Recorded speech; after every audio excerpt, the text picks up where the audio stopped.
In this short tutorial, I'm showing you how you can download your responses collected in Weebly as PDFs. There's two methods. It depends on whether the PDFs need to look like your form or whether they can be generic. I'll start with the method where the PDFs need to look exactly like your form. So the example we have here is a photo consent waiver form.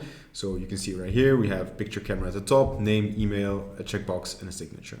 We have some example data right here, but we want our consents to be stored somewhere, or we want to print them or whatever, and they need to look exactly like our form. So you see all your results here. You simply press the PDF icon at the start of the result row, and what you get is the PDF filled in as the person filled it in, looking exactly like your form, right? So we have the same banner, we have all of the same content, the same fields, and the data filled in the field. So basically it's as if you took a screenshot of somebody filling in the form, and that's what you get as a PDF. So the upside is your PDF looks exactly like your form. The downside is if you have 100 responses, you need to do this one by one because it's a quite intensive process, right? So your computer needs to put the data into the PDF, etc.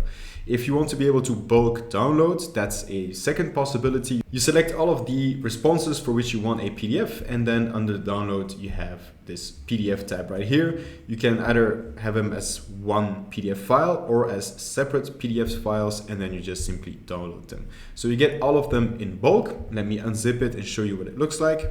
So basically you get the same data, obviously, but it's down to the essentials. So you only have the name of the question and then the data that was provided, but it's not in the same format as the original form. So depending on what you need, you can either do it in bulk and you get this basic layout, or if you need a fancy layout, you can do it one by one, selecting the rows from which you want a PDF.